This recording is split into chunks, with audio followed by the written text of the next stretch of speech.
We welcome to noise11.com, Mike McClellan, using the F word, farewell, the farewell tour. But does that mean the end of recording? Does it mean the end of performance? What's going on, Mike? It really indicates that I'm getting tired of the amount of travel that's involved in performing in a country the size of ours. And given that I just turned 80, in fact, Oh, back in August, and I'd also decided some months prior to knowing that I was coming up to that landmark that I would probably not continue to do the long tours. I certainly won't stop performing, and I'm certainly not stopping writing and feeding my creative instincts because they're the things that are really critical to me, actually. There'll be another album next year of solo acoustic guitar and vocal stuff, which I'll go in and record. I'm got a bunch of new songs already. I'm almost finished a 90 odd thousand, close to 100,000 word memoir, which is in front of several publishers at the moment. Whether it gets published or not remains to be seen. I may wind up doing it myself. Um, and, I've got a whole bunch of other commitments next year teaching songwriting. So as a consequence, I'm fairly busy. I just won't do the long travel because where I live on the Sunshine Coast these days means that to get down to Melbourne, it's quite a long haul. But I'm looking forward to this one actually because whilst it's being headlined as a possible farewell tour, it'll take me back to places I've played regularly over the last 10 or 15 years, which I'm really looking forward to.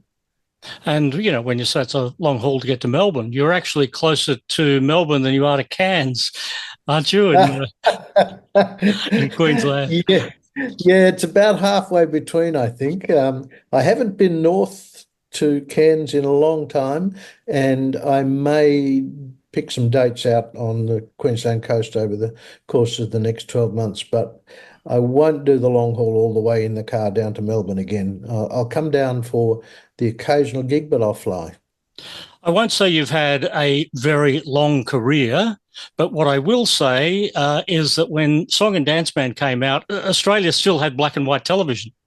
They did indeed. And I was rather poignantly reminded of that a little while ago when someone sent me some clips from a program I did back in the early 70s up to 74 called GTK for the ABC.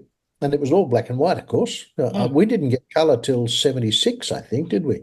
So it 75. It was my final 75? year of school. So 75, the colour TV rang in.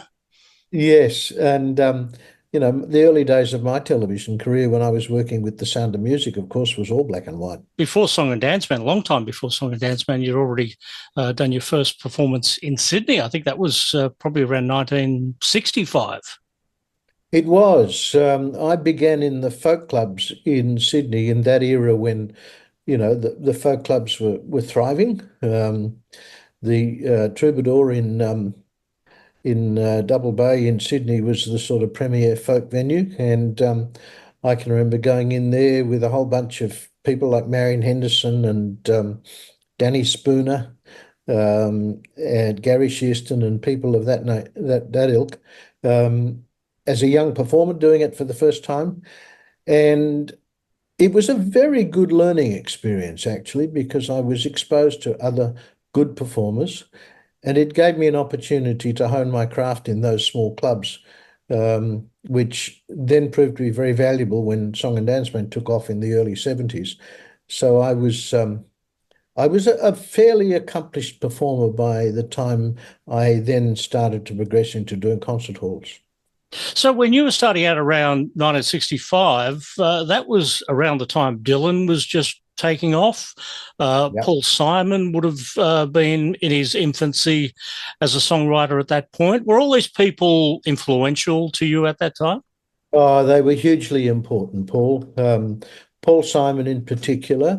Dylan, in so many ways, he was really left field because he was so dramatically different, um, and in at times lyrically a little obscure, but the images were always immensely powerful. And there were an enormous number of songwriters who came out of that period who influenced the way in which I proceeded to fulfill my career objectives, important of which were people like Tom Rush, Paul Simon, Jackson Brown, um, Danny O'Keefe, um, Bob Dylan, of course. And as I've aged and got to my 80th year, that line of Bob Dylan's comes back to me, which was, and I can't recall which song it came from, but the line is, "I was so much older then. I'm younger than that now." Mm. It's a great line. And it's so indicative too of the way we see ourselves when we're young, of course, because we think we know it all. In reality, of course, we know bugger all. And we've got a long way to go before we finally figure out what it's all about. And in the end, you never do. It's great having Dylan as bookends in your career. So the influence, Yes. back in '65, and then we go to 2020 when you did Letter to America, used, Yeah. a couple of words from Bob and actually got an approval from Bob, the nod from Bob for actually including some of his words in your song.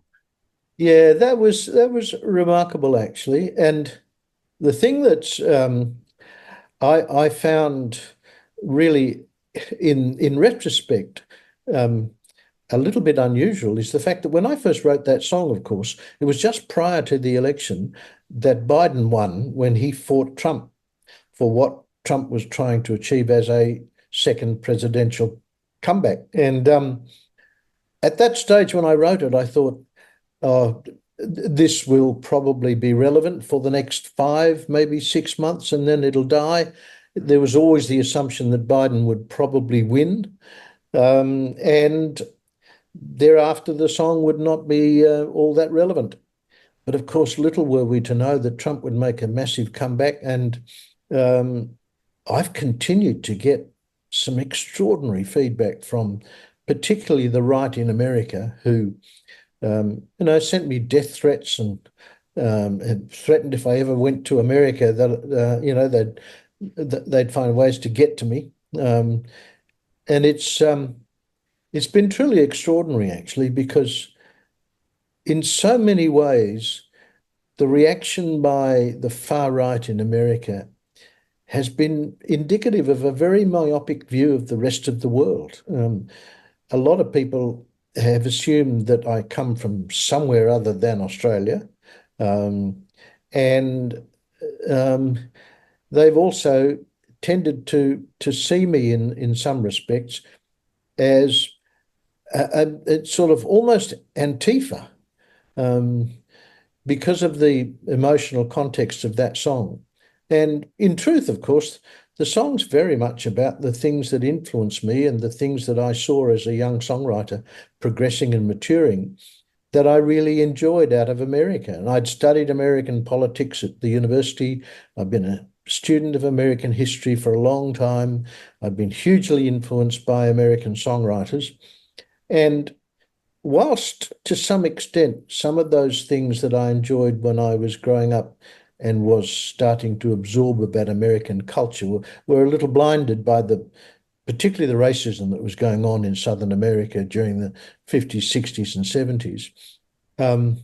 It was perhaps a slightly unrealistic view of America. And as I aged, of course, it became that much more obvious that America was far more divided than I had realized. And of course, that division has now become so apparent. And it's distressing, really. I find it very disturbing. And I've got a lot of friends in America who are really distressed by it. And that division is not going to go away when Trump goes away because it's surfaced. It's out there. The genie's out It of the is. bottle, literally. There's a really interesting book by a journalist called Nick Bryant, who is originally English, was the BBC's correspondent in Australia, married an Australian girl, um, had reported on America for a long time. He has a doctorate in American political history, and he traces the division within America from its very earliest beginnings through to now. And you can see that whole progress of the divide that is now so obvious to all of us, growing during the course of America's entire political history. And it's disturbing, actually, because for all of the wonderful things that America has achieved and for its ascendancy as the leading democratic country in the world, it's now almost retreating from that ascendancy. And the truth of it is, we need a strong America to balance out what's going on in the rest of the world. And we need a president and an administration who are measured, who are intelligent, and who understand the role that they have to play within the rest of the world. And I don't think Trump and his administration have a clue, quite frankly. Yes, and the way to fix it, of course, is education. So that was the first thing they dismantled. Yep, indeed. And they've been attacking the universities unrelentingly. And I think that's nonsense, absolute nonsense. Mm. Let's get back to talking about you. We can solve the world's problems, but we have to talk about you. You've had some great songs over the years that have been recorded by other people. Rick Nelson doing Rock and Roll Lady, John Farnham doing Saturday Dance. It's a complete nod to you when, someone of those two calibers records one of your songs. That, for a songwriter, is one of the most rewarding aspects of being a writer, that other people choose to do your songs. And I've had that. I've had The One I Love. I've had Saturday Dance covered, obviously. Song and Danceman's been covered a lot. Tommy Emmanuel and an American country singer whose name just escapes me for a moment did a lovely cover of Song and Danceman a little while ago. And I think there's probably 20 to 25 versions of Song and Danceman out there around the world over the years. The harder part about being a songwriter, at least for me at this point, is that now that I'm writing material that, for me at least, is at least as good, if not better, than what I've written in the past. It's harder to get covers. There's an enormous amount of competition out there, and to some extent, the way I write that era has probably passed. People are looking for immediate pop hits. They're not looking for songs that might necessarily have a lot to say, unless they're writing them themselves. And there's still some really wonderful songwriters out there who are writing extremely good material, but it's essentially their material. It doesn't get covered much. And the industry's changed dramatically. But it is great joy when you get a song covered by someone whose music you love. There's nothing more gratifying, quite frankly. And there's been a lot of Australians who've done several of my songs as well over the years. So it's really enjoying and very fulfilling. A couple of days ago, Harry Vanda released his very first solo single, the debut Harry Vanda song. You worked with him in 1980. What was that like? Oh, I did. I worked with he and George Young. George Young, who sadly is no longer with us.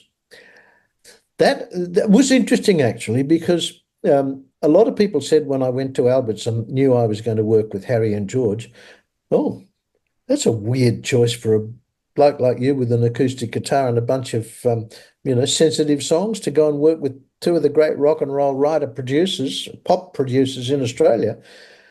But the thing I learned and what I most appreciated was that as producers, they always saw their role as making the best of the song.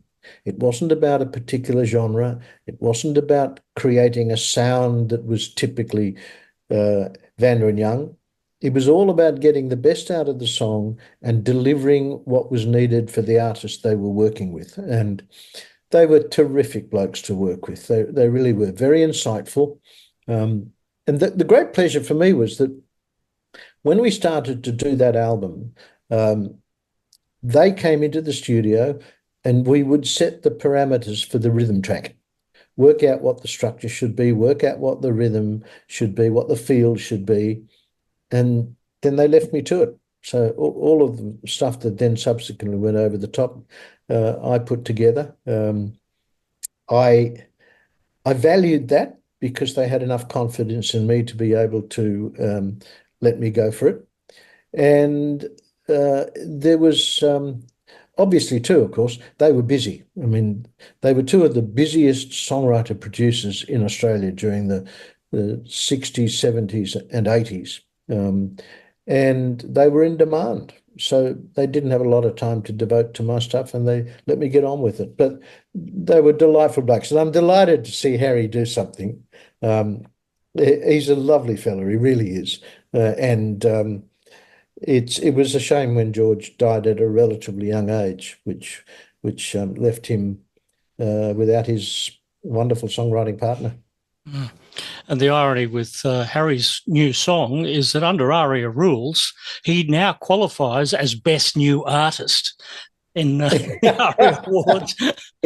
Yes, you're right. In fact, I reflected on that when I first saw your article, in fact, about the release of Harry's song, and I've gone in search of it. And yeah, it would be a huge irony if he would have won Best New Artist, wouldn't it? Yeah. The album we're talking about there is Laughing in the Dark. Where do you put that in terms of your entire catalogue with, pecking order, basically? That's an interesting question, actually, because of the albums I've done, it is probably the one album that most interestingly explores a whole range of social, political, and environmental issues in a way in which I've not done in the past in quite such a concentrated fashion. I've written songs about the environment. I've written songs about the politics that disturb me. But this one, when I sat down to complete it, I thought, no, I'm going to actually delve into the things that have really impacted me over the course of the last 5 to 10 years. And there were a number of songs that focused on particular issues. You might recall that my brother ran the Royal Commission into Child Abuse for 5 years.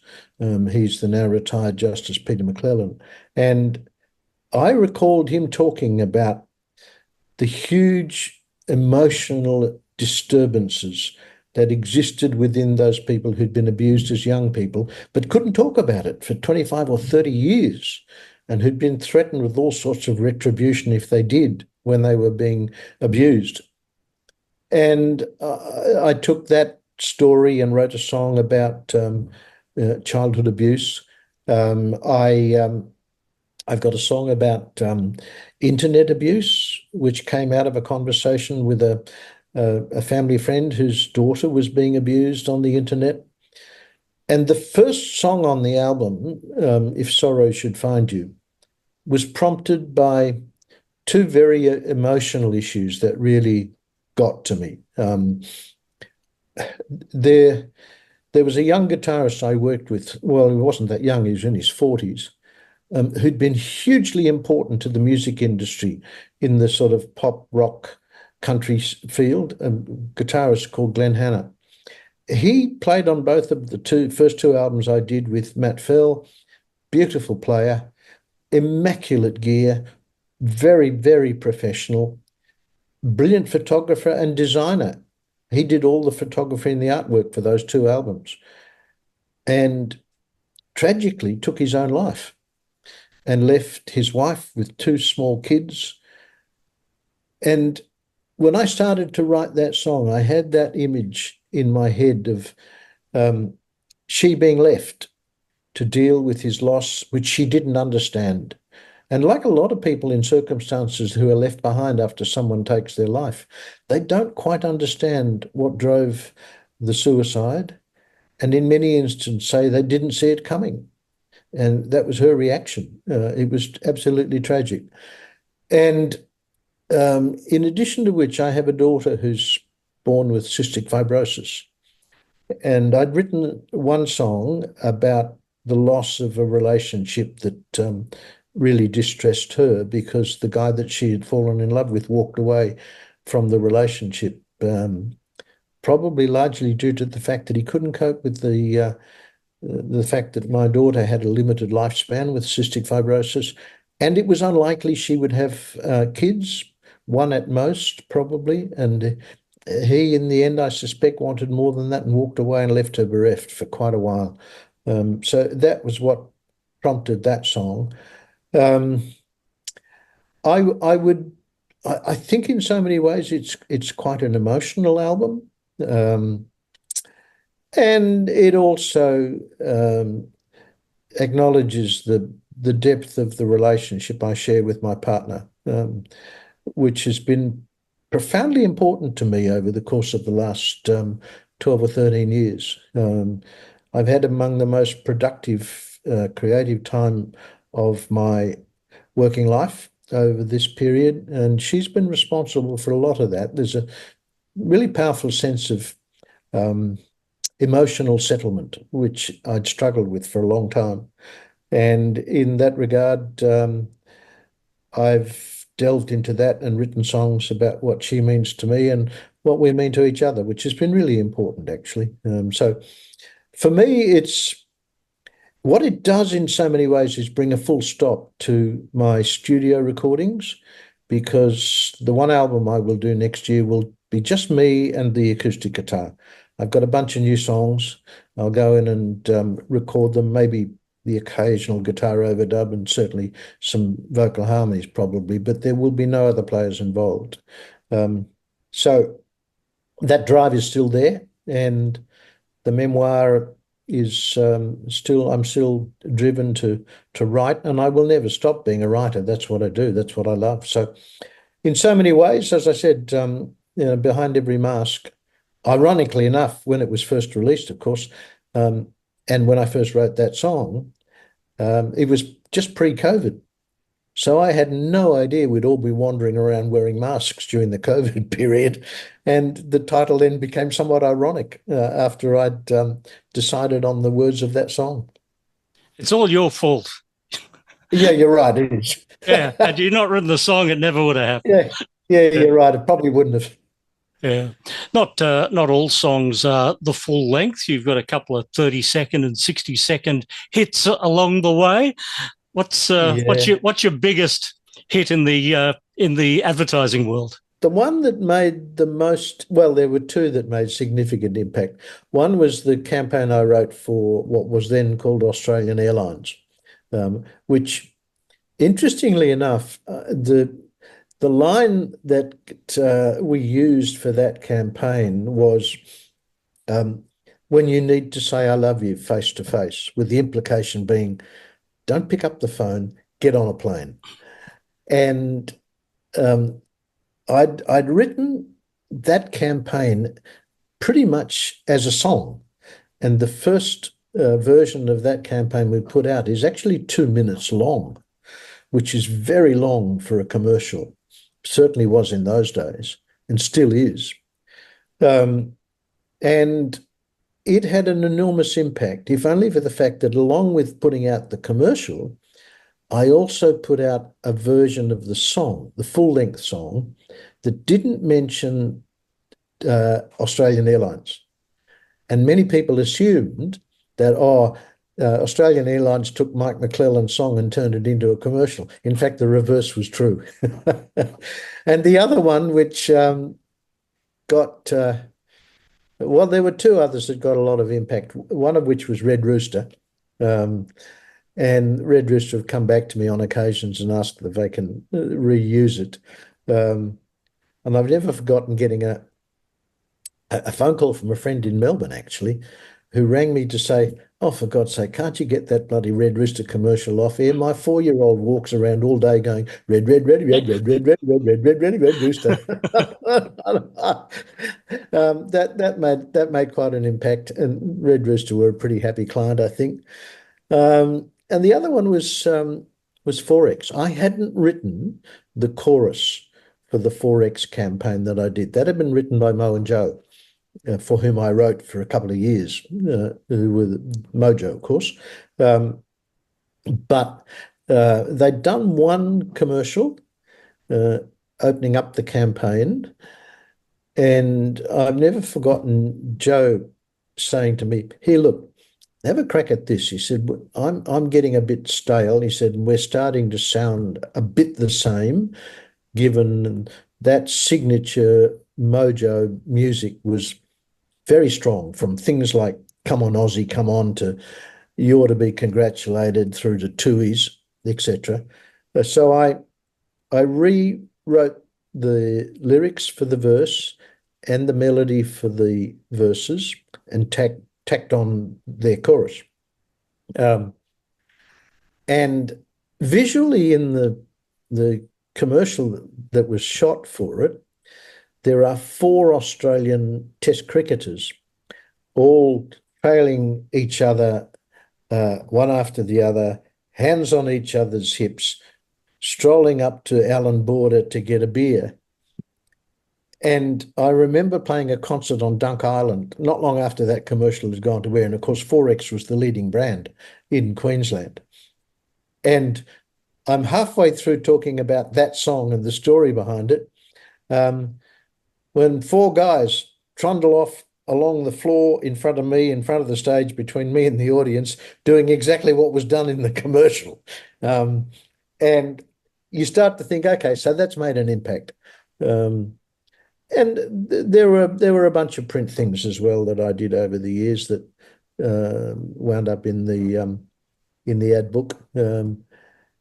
But as I grew into that industry, I got further and further away from music-related advertising, and it was more about running a business. And in the end, I wound up doing a lot of consulting work, which was a lot of strategic stuff, rather than necessarily purely creative stuff. And that, in the end, was one of the reasons why I went back to full-time music, because I got a little bored with doing that. And it took me away from the original reason why I got into the advertising industry in the first place, which was creative work.